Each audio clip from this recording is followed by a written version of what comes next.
Olá, eu sou Viviane Cesarino e começa agora o Memórias do Poder Legislativo. Nessa nossa missão semanal de recordar o trabalho já realizado ao longo dos anos aqui na Assembleia, nós já falamos da forma como as regiões que ficam distantes da capital são representadas politicamente, não é mesmo? E hoje queremos discutir ainda mais essa força do interior, porque foi lá de Marília que saiu o nosso entrevistado de hoje. Oswaldo Doreto Campanari foi vereador, deputado estadual e também federal constituinte. Muito obrigada pela presença do senhor aqui no Memórias, é um prazer receber o senhor, saiu lá de Marília, afinal, né? Para conversar um pouquinho aqui com a gente. Poder participar dessa entrevista.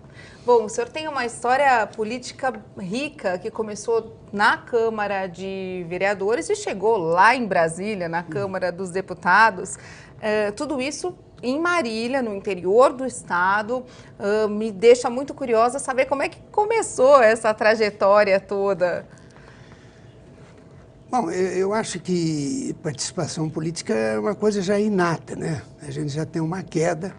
Então, ainda como aluno do curso ginasial em Marília, a gente, em 1945 e 46, nós tínhamos a Câmara Municipal, em que vereadores não eram remunerados como são remunerados hoje.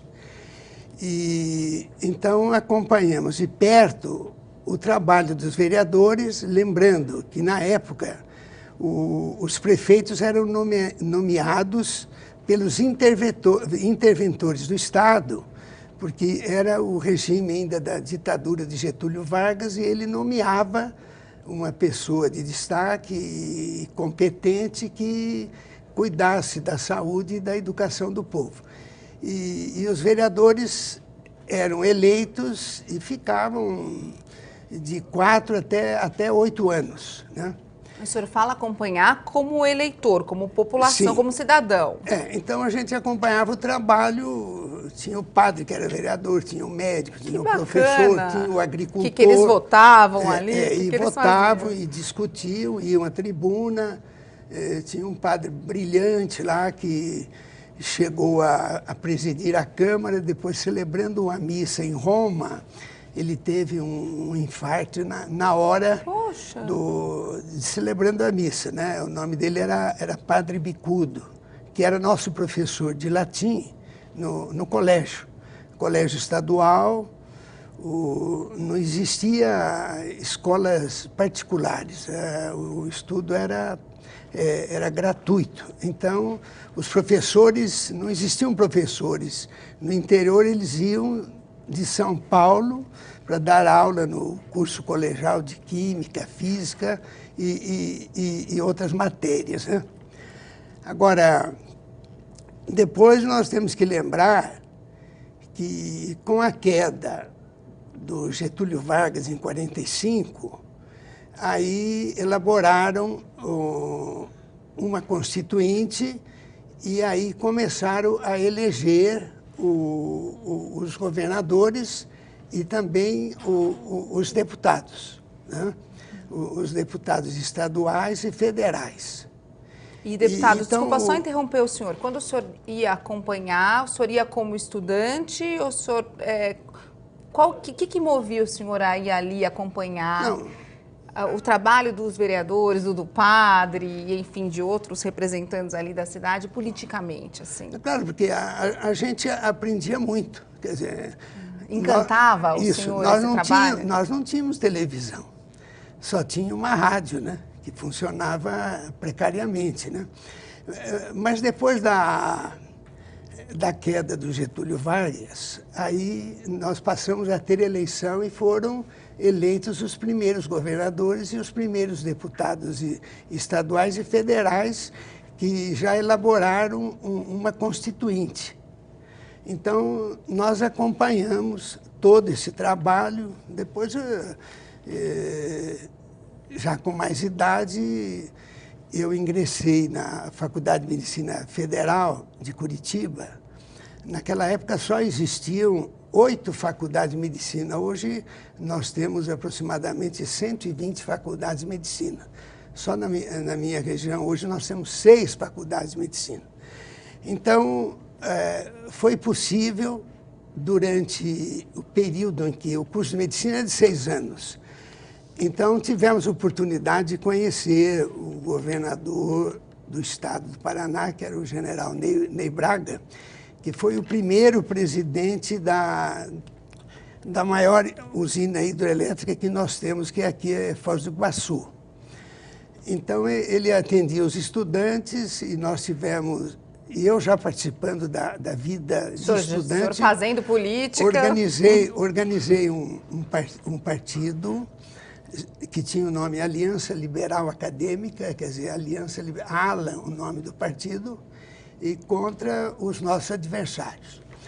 Então, mantínhamos um restaurante em que os estudantes, não só do curso superior, engenharia, medicina, e odontologia e outros cursos, mas também os alunos do curso secundário também desfrutavam do restaurante e da casa do estudante.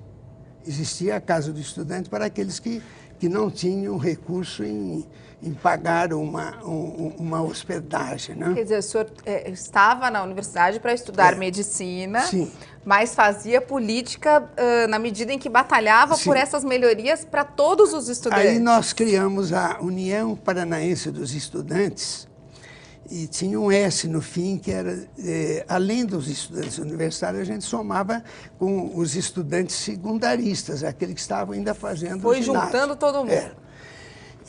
Então, foi um trabalho em que a gente mantinha uma horta comunitária, umas vacas as quais a gente ordenhava, tirava o leite, fazia queijo, padaria para fornecer pão em quantidade para os estudantes e que, quando sobrava o pão, também era vendido no comércio. Então, apareceu como governador do estado o general Ney Braga, que eu já disse, que ele era do PDC, Partido Democrata Cristão. Então, eu, como membro da União Paranaense dos Estudantes, eu passei como presidente, eu participava no Rio de Janeiro das reuniões da União Nacional dos Estudantes, que nós tivemos aqui o ex-governador José Serra, que foi presidente da União, né?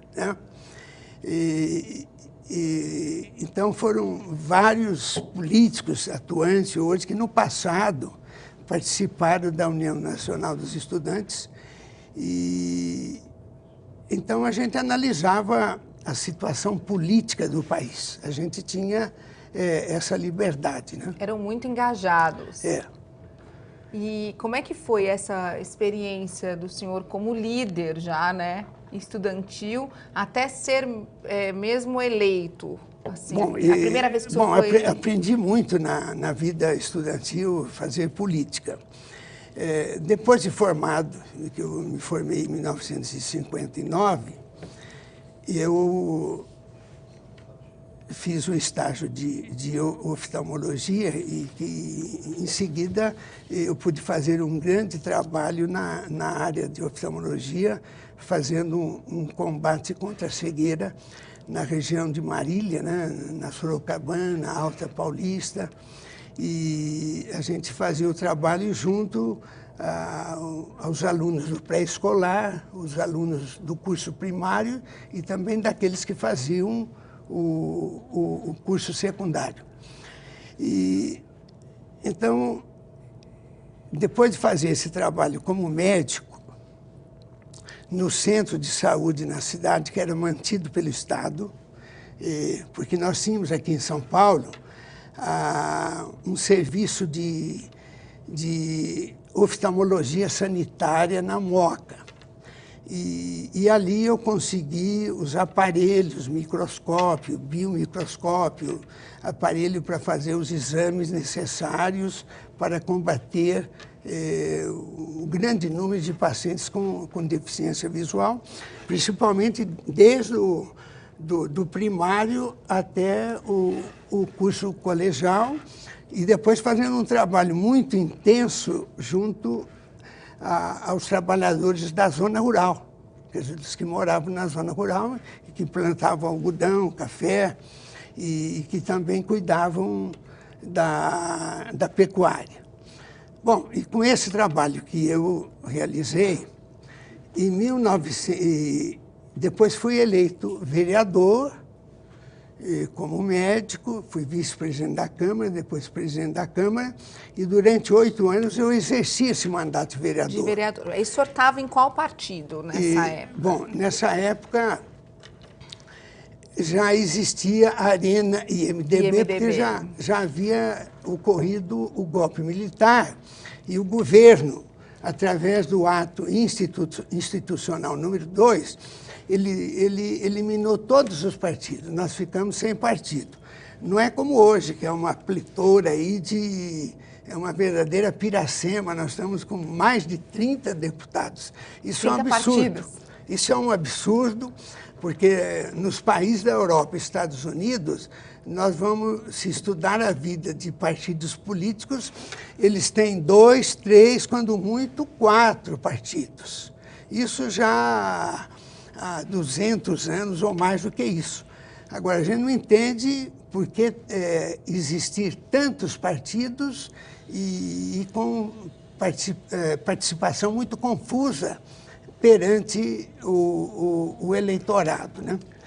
Só perguntar uma coisinha, já que o senhor tocou nesse assunto. Isso não é bom para o eleitor, porque ele tem mais partidos para escolher? Bom, a gente não pode acreditar que um grupo de políticos, em pouco tempo, ele possa organizar um partido, estruturar e elaborar um programa. Agora, nós temos um Partido Trabalhista Brasileiro que tem história desde a época do Getúlio Vargas. Tínhamos, no passado, a União Democrática, que unia principalmente os homens das indústrias e também da pecuária e principalmente do café e da soja, o agronegócio, né? Uhum. Bom, o senhor estava contando que nessa época que só existiam 2 partidos, Sim. MDB então, e Arena. Eu fui o fundador do MDB, Movimento Democrático Brasileiro, ao lado do saudoso Franco Montoro, que com frequência frequentava a minha casa em Marília, onde nós fazíamos reunião em toda a Alta Paulista e comparecendo também companheiros do partido da Noroeste, Sorocabana, enfim, quer dizer, daquela região. Então, além do Montoro, os secretários da Promoção Social, o secretário da Cultura, o secretário da Educação, todos eles compareciam na região. Então, a minha região era principalmente a Alta Paulista. Quer dizer, a riqueza da agricultura na época. Que tinha uma importância muito grande. Então, e fazíamos as reuniões. E o Montoro, às vezes, chegou a ficar uma semana em minha casa, quer dizer, descansando e fazendo um plano político na região. Agora me conta isso, deputado. Como é que foi sentar com o Montoro para criar um partido que era o partido da oposição? Não, O que vocês imaginavam para esse partido? Quando sentaram, pensaram o quê? Bom, um partido, ele tem a finalidade, ele tem que ter um programa, né? Melhorar o ensino, principalmente o ensino oficial, quer dizer, bons professores, bem remunerados, não o que os professores ganham hoje, não é verdade?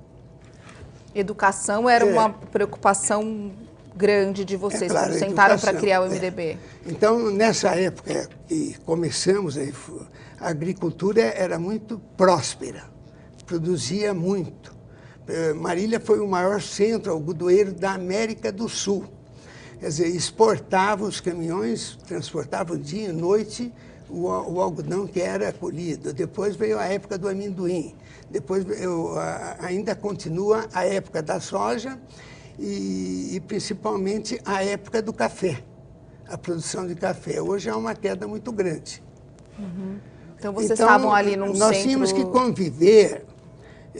Se eu vivia na zona rural, quer dizer, no interior, eu tinha que conviver com os políticos da região, que eram os vereadores, que eram os prefeitos, mas os políticos aqui da capital, com frequência, eles visitavam os seus eleitores e os seus companheiros de partido. Porque reconheciam essa importância do interior que eu disse na abertura, esse Sim. peso político até, né? E econômico que o interior representava. Certo.